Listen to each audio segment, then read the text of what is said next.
In a relatively relaxed Tynwald, members appeared to be a little less argumentative than in recent sittings, perhaps the calm before the election run-in storm.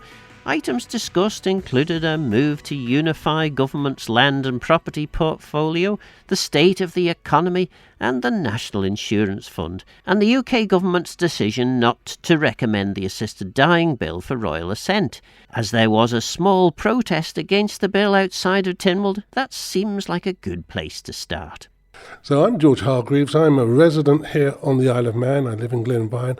Very concerned about this assisted dying bill that has been rejected by the UK Minister for Government and for the Isle of Man. Well, it's not actually been rejected, has it? It's basically Royal Assent hasn't as yet been approved. I'm not saying Royal, but David Lammy has rejected it in its current form and says he cannot recommend it to the King. So you're correct. Royal Assent hasn't come, but it's been... and I don't know when that last happened. I've been in politics for 30 years, and I've never seen this happen. This is a disgrace to the Isle of Man House of Keys, to the Tynwald. The members were told time and time and time again, this is not safe. But tin ear politics has ruled. And I believe that what we're seeing now, as some double down on this, a bill that should be binned now. It's the other things more important as this Parliament comes to an end. It should be binned. Let's move on. But a tin-eared politician will say, no, continue, we're not listening. There was never an electoral mandate for this. No, only about 2 people mentioned it in their manifesto.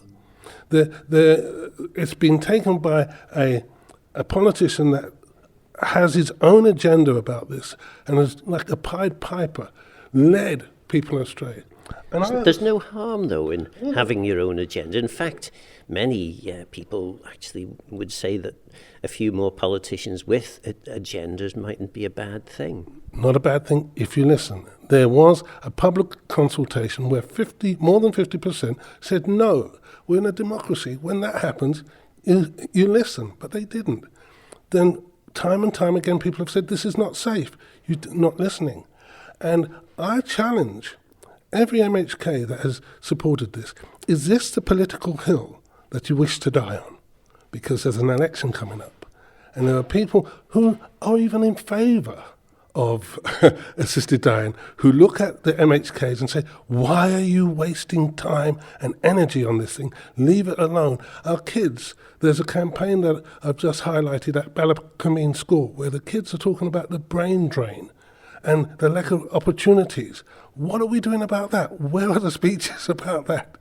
But there are also people whose loved ones have died in terribly tragic circumstances, and they are desperate for this legislation to be introduced. Well, there are people like myself. My late wife died in my arms with cancer.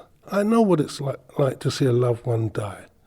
And you can die with dignity, naturally, and there are lots of end-of-life care that goes on that takes away pain and so forth. You know, bad law is made when you take extreme cases.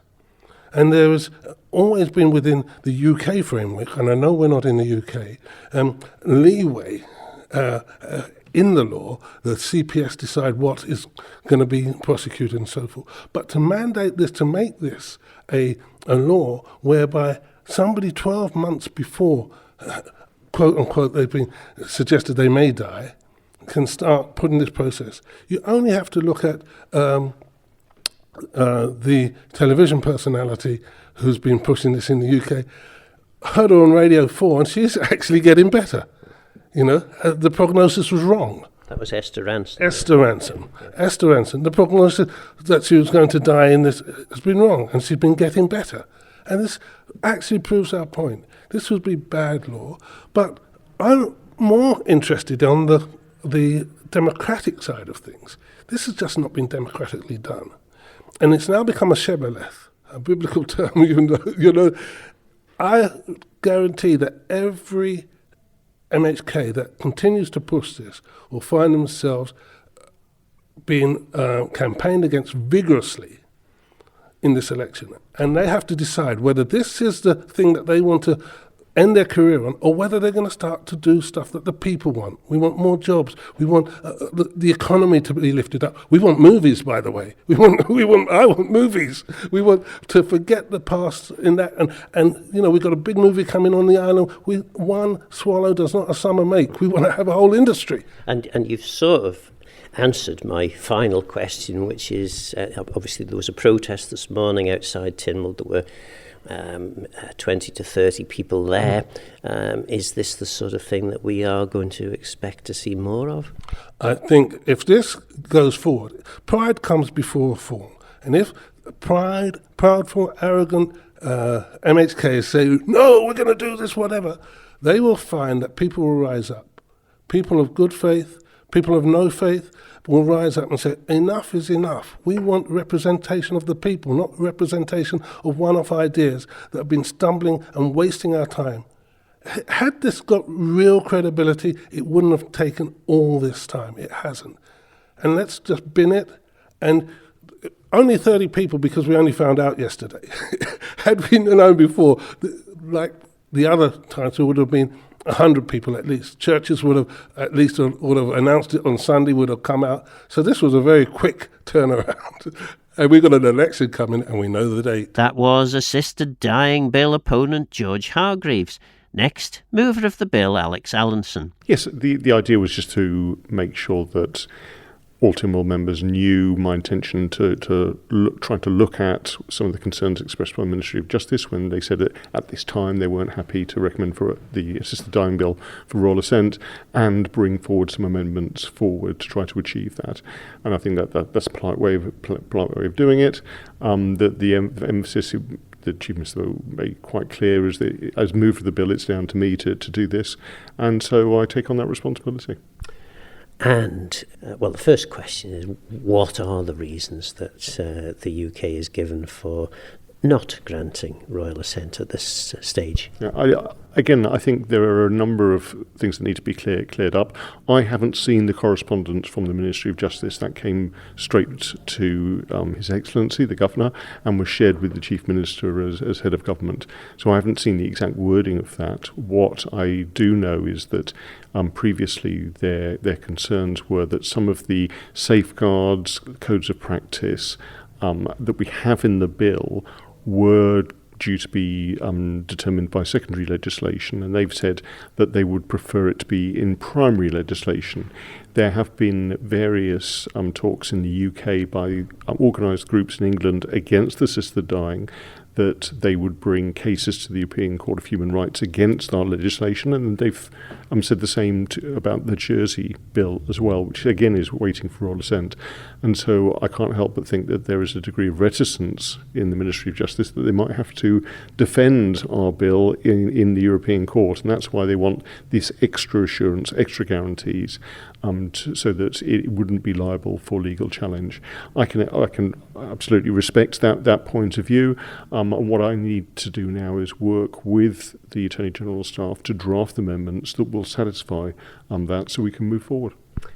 We've heard some members suggest that this is a constitutional crisis, and actually what you've just said there, that the UK would have to defend a piece of Isle of Man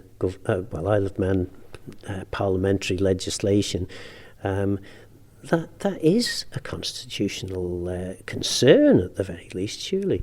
I think there are always issues with our constitutional relationship with the United Kingdom. Similarly, Jersey and Guernsey have the same concerns. I do not think this is a crisis. It's very disappointing that it's taken over a year to get to this point. If I'd have been aware of their reticence to recommend for Royal Assent at an earlier stage, we'd have had more time to actually consult with them, consult with Tynwald members and get the necessary amendments through before the end of this Tynwald. But we are where we are, and so my responsibility as mover of the bill is to go back to the drafters to try to strengthen some of the safeguards we have, make them far more obvious, do the work that we were going to do through secondary legislation, and present to Tynwald a bill for approval that will meet the concerns of the Ministry of Justice and lead to Royal Assent being granted. And how does that work? Because the bill has completed its passage through Keys and Ledgeco. So how do you get this reopened? Is it a suspension of standing orders, or what's required to actually do this? So there are there's precedent in terms of the bill coming back to Tynwald with a series of amendments for approval. I'll be meeting with the presiding officers, both the President and the Speaker, to look at the parliamentary route for that. But before we do that, we need to make sure that we've got amendments that will meet the requirements of the Ministry of Justice and also will be accepted by Tynwald members. I hope they will. I hope all those people who supported the bill will continue to support the bill. And even those people who didn't necessarily support the bill will vote for extra measures which strengthen the safeguards that we've already debated at length in the past.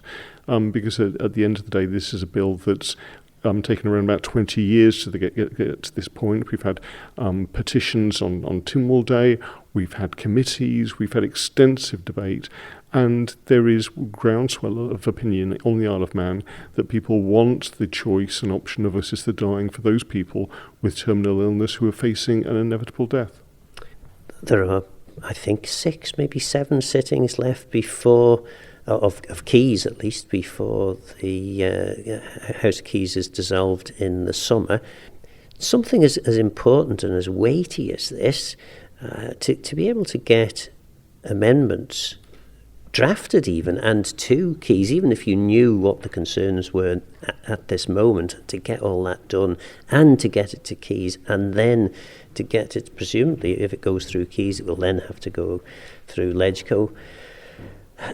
This is very, very tight timescales. Again, I'm disappointed that we're doing it now rather than last year when Tynwald passed the bill. There's obviously been issues with the Ministry of Justice. They've had change in ministers. There's all sorts of things going on in England over the last year to occupy their times. But our constitutional arrangements with them are very important. And now it's my role to bring this through. You're quite right. There are 7 Key sittings and 3 Tynwald sittings between now and the end of this parliamentary schedule.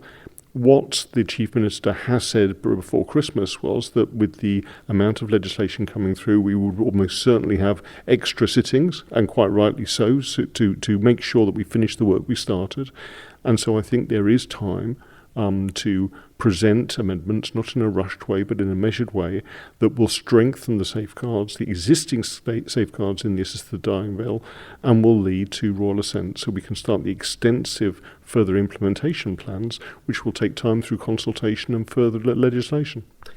The delays in the parliamentary process, you have a set period of at least 2 weeks, for example, between second reading and clauses being considered. That is so members can spend time thinking about these things. I can't see how, if there are only 7 sittings, how you are going to allow members to have that thinking time, which is necessary on something so important as this. I mean, we are talking life and death. Is it really possible to fit all this in? So assisted dying isn't about life or death. Assisted dying is about death and how people have the choice as to how and where they die when they're facing death in the face. And it's very important that we get the right legislation for our island. We do have the right legislation for our island. It's gone through significant debate, possibly more than any other bill that's been brought forward. But the Ministry of Justice have decided that they would like those safeguards that we have strengthened and brought into primary legislation. So these are technical aspects of work that was to be done in the future, is now being done now. And it's my responsibility to bring those through the democratic process in the right way, not rushed, but measured, and convince honourable members that this is the right way forward for our nation. And that's what I will try absolutely to do between now and the dissolution of Tynwald. And, of course, if you fail to do that, effectively the bill falls. You're quite right. If the bill doesn't get signed by Tynwald members, it will fall at the end of this administration, and I will have failed to uphold the wishes of the people who've been campaigning for over 20 years on our island to get dignity and choice and autonomy for people with terminal illness facing an inevitable death. And I will have to wear that on my shoulders. But my job between now and the end of this Tynwald is to do as much as possible to make sure that the law we passed last year, a law that we started over 3 years ago, does get onto the statute books and does allow those people on the Isle of Man who want an assisted death to have that. And I suppose it only becomes a constitutional crisis if the bill does become fully compliant with the necessary human rights legislation. And at that stage, the UK government refuses to pass the bill to the King for Royal Assent. We are not in a constitutional crisis. I don't think we will develop a constitutional crisis on this aspect. But it's absolutely right that we have the right conversations and the right liaison with the Ministry of Justice to make sure that the laws we pass in Tynwald are the laws that are actually announced on Tynwald Hill. It won't be this year, but hopefully next. That was Ramsey MHK Alex Allinson. Next, Julie Edge. You had an urgent question down in Tynwald. What was that about? So it was in connection with the assisted dying bill, which 2023, which hasn't received Royal Assent, and basically just really an opportunity for members to ask the Chief Minister any questions that they wish to ask.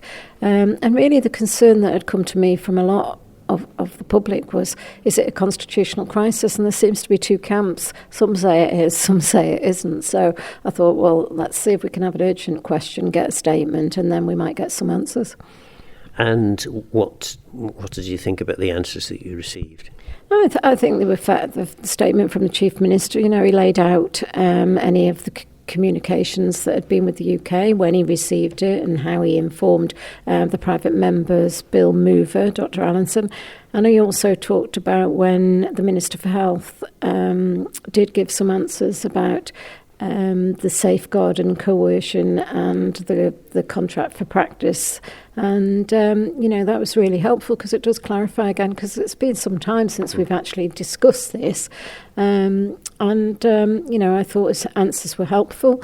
I was surprised to hear a member stand up and say about it's a constitutional issue because it's certainly not. It wasn't my understanding, and I said it there today. I said it's a constitutional embarrassment that we've had a piece of legislation which is so significant to get right, and obviously clearly the UK had concerns, and it's the European Court of Human Rights that not everybody realises what the Isle of Man's commitment is to that. You had other questions. You asked a question in relation to the National Insurance Fund. What was your concern over that? So my concern was there'd been a Public Accounts Committee hearing with the Treasury, and the head of the National Insurance said, that the date for the fund is diminishing faster, and the date's coming forward. So I thought, this really does keep concerning me, because we do go through these peaks and troughs with the fund depending on investments and risks.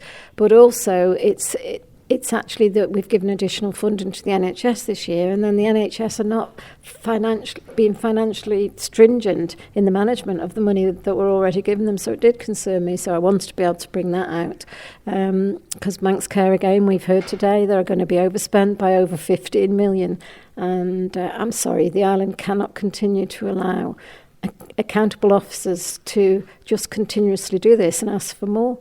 I didn't get an answer as to where the more's really going to come from. So, and you had several other questions, but the question which certainly the Minister was delighted that you'd ask was in relation to bed capacity, and the Minister for Health and Social Care, Claire Christian, thanked you for asking the question.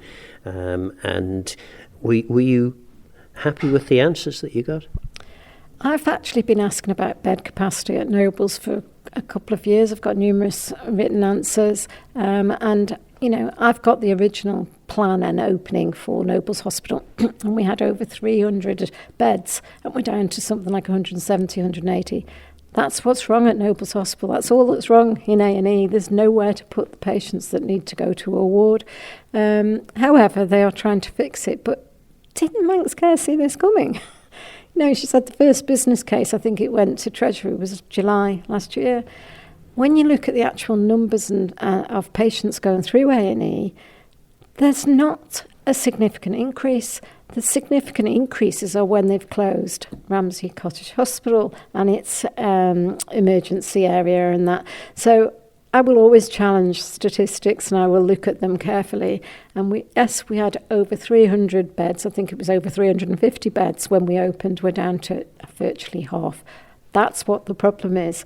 And then for them, I hear things said about ageing population that it's nothing to do with accident and emergency. Means you've had an accident and you're in emergency and you might need a bed. It's as simple as that. The minister is, fair dues, she's trying to commit to additional 12 beds. I'm keen to hear where that space is coming from. I'm not sure it's going to be a bed. It might be a reclining chair somewhere, but she's committed to come back and advise where that will be. But more alarming really was the failure rate for hitting that 4-hour target.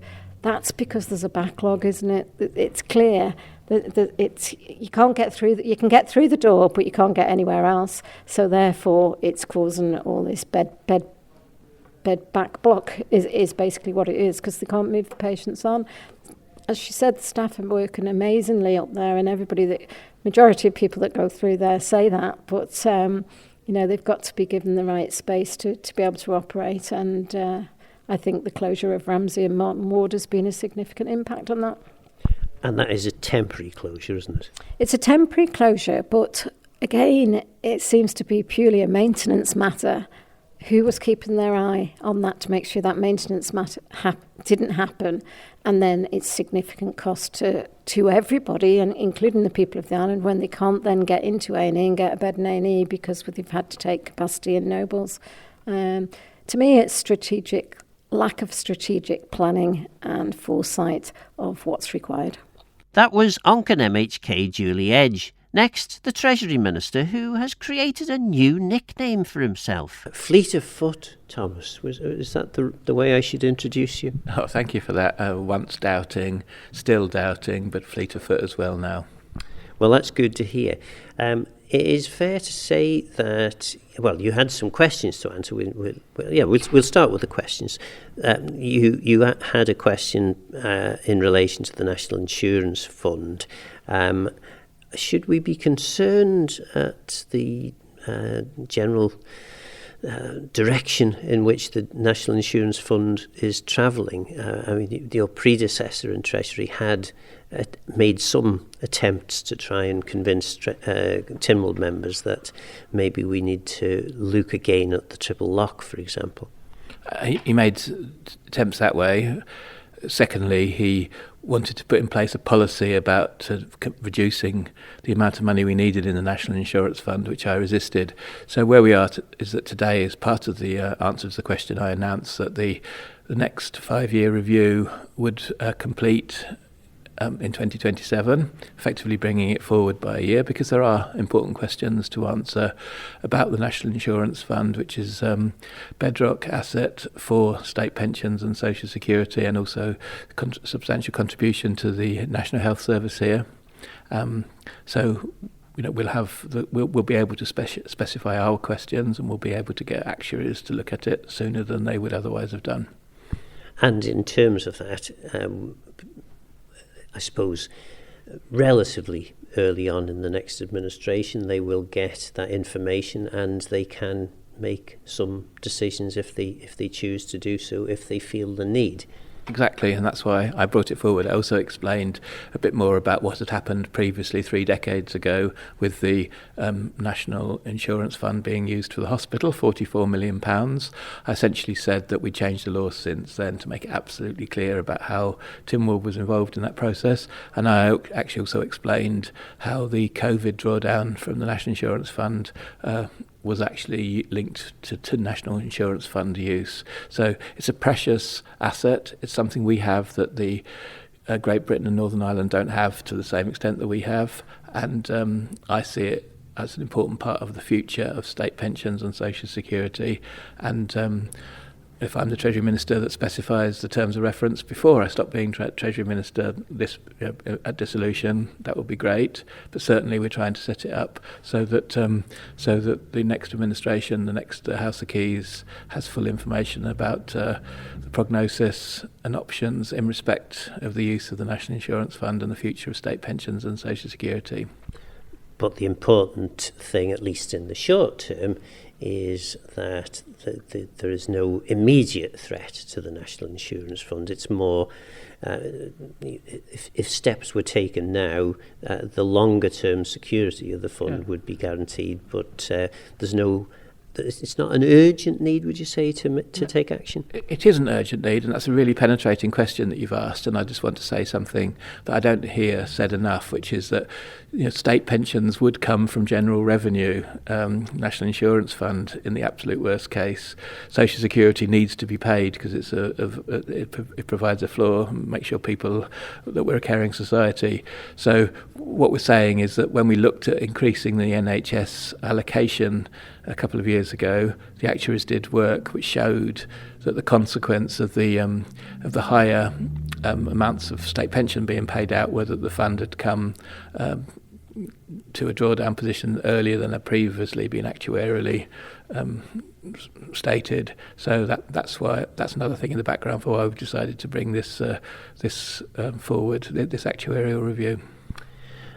So then I think there were a few other questions. A number of the questions related to your second item on the Tynwald order paper. You had a statement, which was the first item. The second item, though, was in relation to establishing a new board of Tynwald, which effectively will manage if established, will manage the property and land holdings of Isle of Man government agencies. Well, let's just change one word in what you said. It'll clearly own the land holdings, but there are all sorts of other factors involved. So the direction is towards ownership by this body, and we agree, and that would be achieved through a transfer of functions order that would come back to Tynwald for approval. And Mr. Speaker, Duane Watterson moved an amendment successfully to put a lot more detail behind the proposal when that transfer of functions order comes back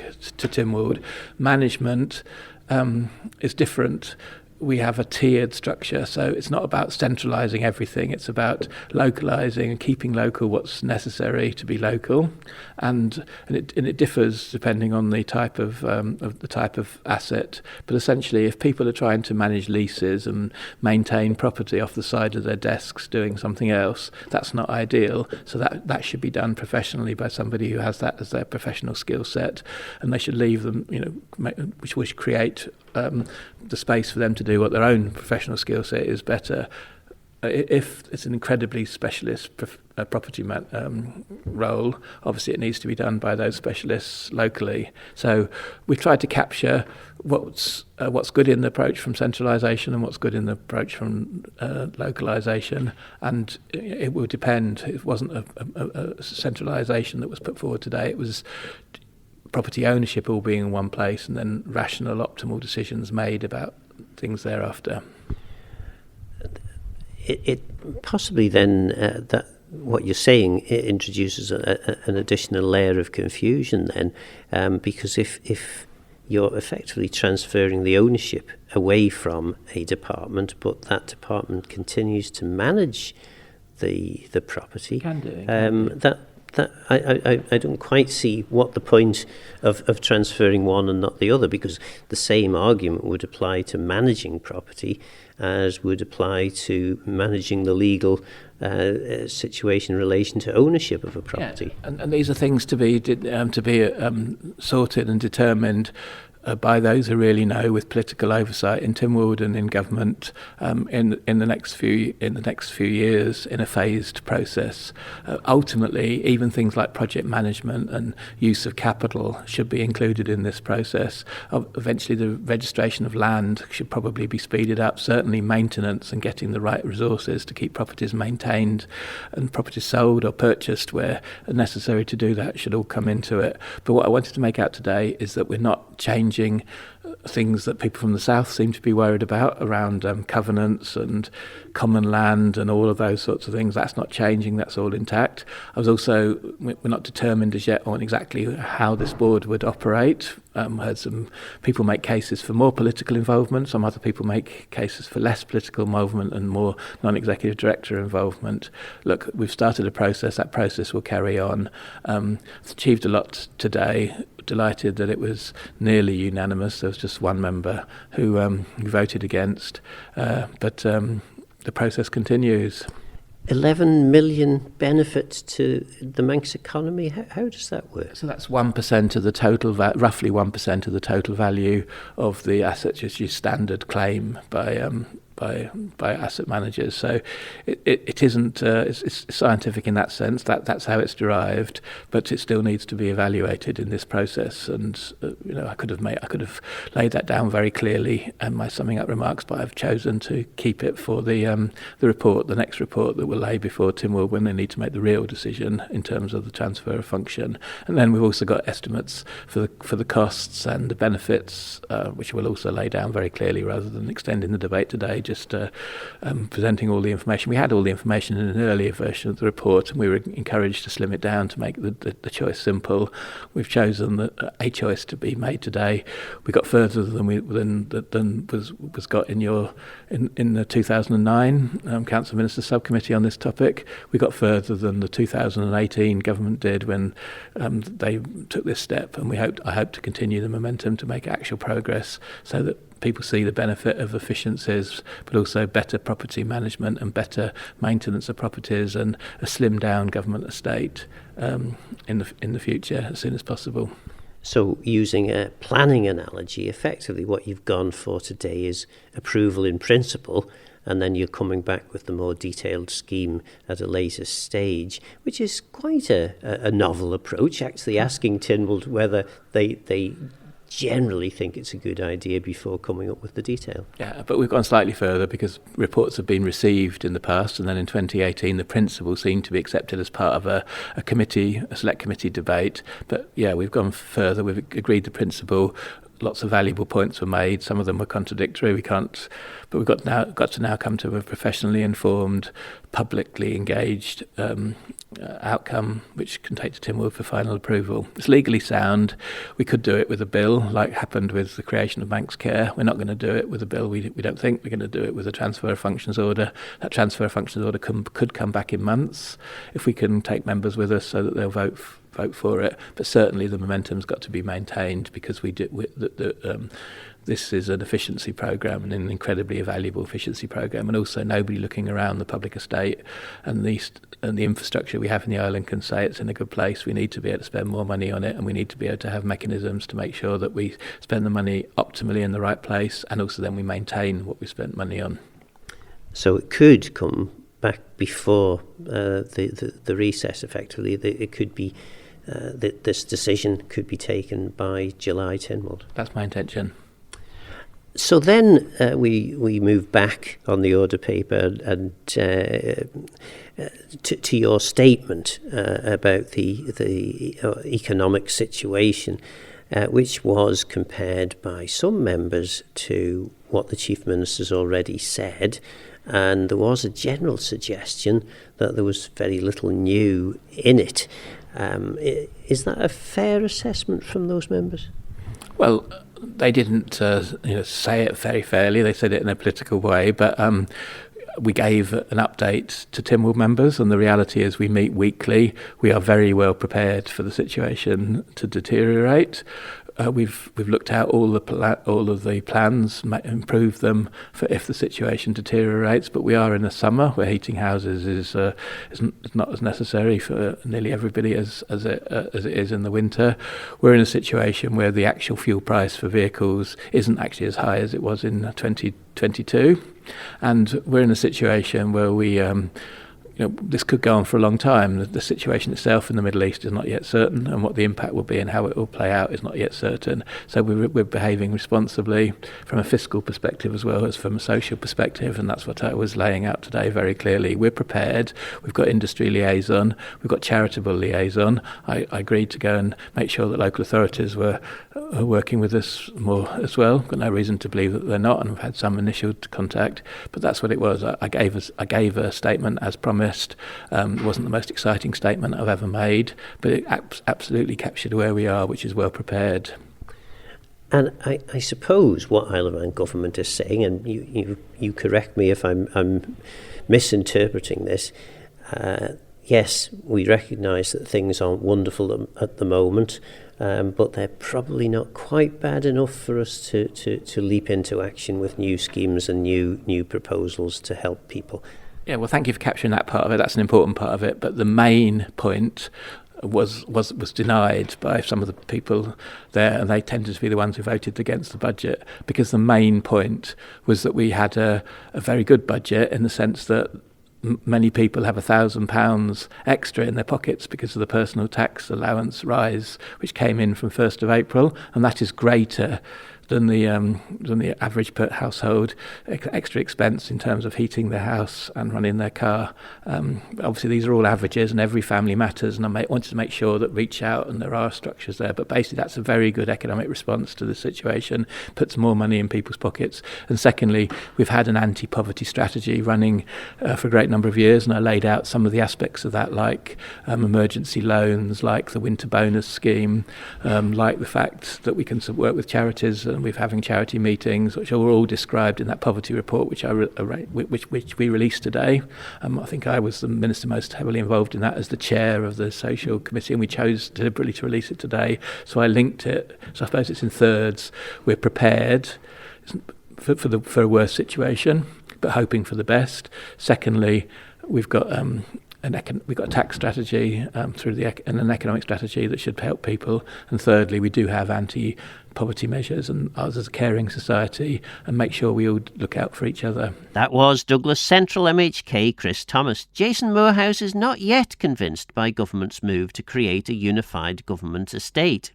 I feel there's a need to actually reform this area, but in terms of what we're being offered, it's just more complication, more cost, and potentially more confusion. So ultimately, I got to say no.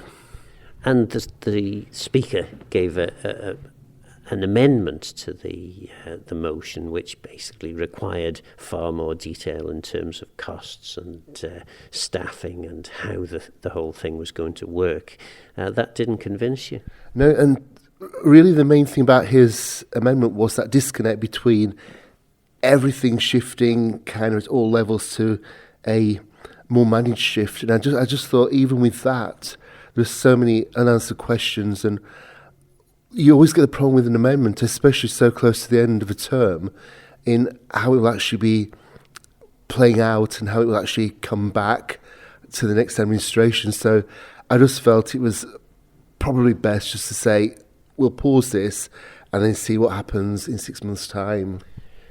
Minister Thomas is keen to press on with this. He's suggesting that they could be back by before the end of this administration, by July Tynwald, with a plan. Yeah, that will be very interesting in terms of how the plan links to what he said and how it pulls together the more moderate thoughts of Mr. Speaker. So, there's still the possibility I will go with this. There is a need to actually reform the way property is managed within the government, but at the same time, I was concerned about how this kind of value of 1.3 billion kept being a recurring theme of the minister and the political member. It started to make me think, is this a way to bundle up all the property and then get easy access to a loan? It's, something that we don't need to do, and it did concern me. I mean, it's been suggested this before, hasn't it? I mean, there have been various different proposals at different times to try and unify the public estate in the same way, I suppose, as there has been for a unified single entity Isle of Man government. But why is it that previous attempts have failed, and why do you think it's so difficult to get this particular issue right? I think it really goes back to the operations of two areas. If you've got the operations within the department and the operations within this case in terms of the property, it's very difficult to get both groups singing from the same hymn sheet and wanting the same thing. And we saw the example yesterday morning of as having a boat too big for the parking area, and that's the problem. We actually get too much division, too much splitting. So that was kind of at the forefront of my mind all yesterday, in terms of we need to have something that fits more naturally in terms of the structure we've got, rather than creating an additional layer, an additional cost. And of course, previous centralisation attempts on the one hand, it is what seems to be being proposed, but Minister Thomas was trying to distance himself from the whole idea that this was in any way centralisation. But previous attempts at centralisation, particularly the shared services move, which basically means that the DOI is responsible for maintaining everyone's infrastructure. There was a certain amount of strategic thinking in bringing everything together under one umbrella, ideally to save duplication of effort. But the primary reason, I mean, I know because I was in the council ministers at the time, was to save £2 million, and that's never really caught up since that decision was taken, has it? That's it. In a way, they're actually saying we'd be spending money this time, so they were more real. But at the same time, they actually got a budget sufficiently large to cover their great aspirations, because really the budget was just covering the staffing. And as we know, that staffing within government tends to grow exponentially, and that was another concern that several of us looked at and were, really worried about going forwards. And of course, one of the issues with this is that we know that government doesn't really know what it owns in certain areas. I mean, particularly, I know you and I, through your role as a constituent MHK, my role as a clerk to the commissioners, have had a few occasions now where we have been told by DOI that this is a landowner's responsibility, when in fact it would appear, at least, that it was the DOI's land and they just didn't realise it was theirs. Well, that's it. And you've also got the issue in terms of registering the land, that so much government property is still not being registered with the land registry. You think, after so many years, this is something that should be done, and there is a target to achieve it, but first things first in some respect, and that does need to be sorted before this agency, this board, actually has got the mindset to go forward and the clarity to go forward. So I do think that we were rushing slightly, and it'll be interesting to see what Minister Thomas does come back with in July. Another minor item in the overall scheme of things, I suppose, but probably not so minor, was your report, the Economic Scrutiny Committee's report in relation to, and the specific issue was in relation to the scale of government. There was a suggestion in the debate last month that you had been somewhat creative in going from a relatively limited amount of facts to creating this or suggestion that government was growing too big and that was all undermining the private sector, and members felt there needed to be more evidence for this. Rob Mercer offered an olive branch. You weren't so keen to accept that. It was basically a process that worked relatively well in terms of a member of the Legislative Council approached the chairman of the committee and said, I've got this idea going forward to solve this problem. The idea had two elements to it. The first one was quite palatable in terms of this recognition that the government is a large body and it is kind of having that issue continuing in terms of the impact on the private sector. But the second part was less palatable in terms of he was wanting to actually look at the actual process and the evidence and to get deep into the questioning of this process, whereas we felt we'd done that whilst preparing the report, and we felt it was a time to actually go back to the previous system. We're actually looking at the size of the private sector, the requirements of the private sector, and ensuring that the government wasn't becoming too absorbative in terms of taking on too many employees and creating a real issue within the key economy. That was Arbury, Castletown and Maloo MHK Jason Moorhouse. Finally, the Cabinet Office Minister on today's census. You are very keen for people across the Isle of Man to understand that the census is coming up. So when is that? So Census Night is now fast approaching. It is this coming Sunday, the 26th of April. People may already be starting to receive the forms. I received mine through the post yesterday to allow people to go online on Census Day, complete it, and actually get their information done early. And if you don't have the ability to go online, maybe people who haven't got computers or just aren't confident enough to do that, how do they go about filling in the census? So one of the things we've been very aware to, and you shouldn't be surprised with me as Minister since I've raised it into myself many times, is there are people who aren't digitally enabled. So one of the things we've made certain is that from the 27th onward, there were multiple routes that people can actually complete the census.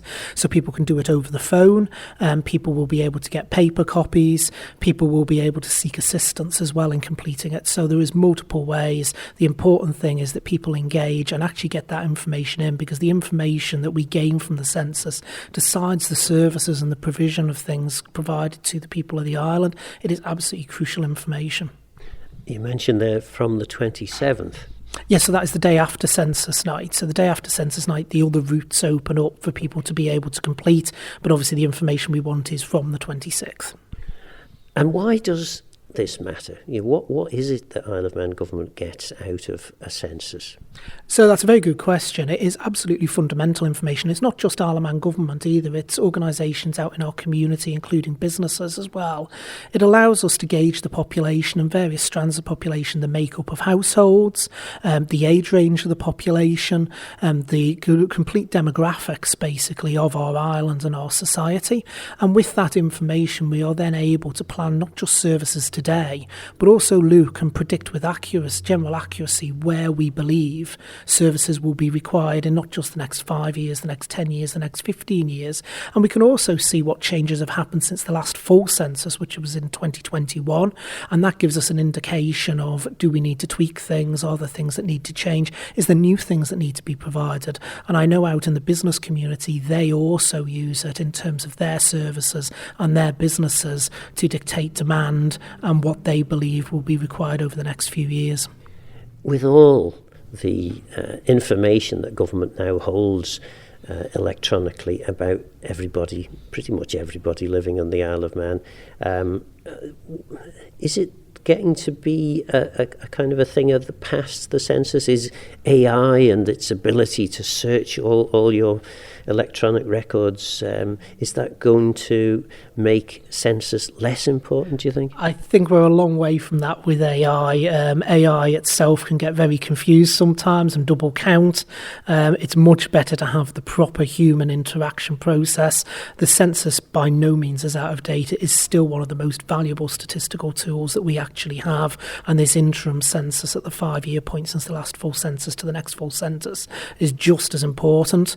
It provides clear information in one place to give and is statistically reliable. If you start collating information from various government departments, it can be a very manual process. It can be very much a cross-checking process, because you've got to make sure that you're not double counting individuals or looking at individuals in the wrong way in the makeup of households. This is a very clear process. It is an easy process for people to engage with and an easy process to get accurate statistics from. and to a fashion. I suppose the census acts as a sort of a calibration to say, actually, all these other statistics that we've got, here we've got the census here, and we can proof check that. It does. I mean, I'll give an example from my time as Minister for Health and Social Care, where actually the number of people on doctors' lists was actually higher than the population, which clearly shows there is an issue there with lists either duplicating or not being cleaned down. And so we undertook an exercise to go through the doctors' lists and try and actually get them reproportioned so they're more accurate. So the census actually feeds through lots of other organisations as well and different data sets, and it can expose frailties and other data sets as well. But the crucial thing is that people engage, because every single person counts when it comes to the census. Douglas North MHK David Ashford there. So, what do you think? Is it time for government to rationalise its land and property ownership? Are you surprised they even have to ask? And did Keys and Ledgeco members do their job properly in relation to the assisted dying bill? Are you happy for important safeguarding amendments to the bill to be rushed through in the dying embers of this House of Keys? I'm Phil Gaughan, Guramaus and Gaishak Rum. Thanks for listening.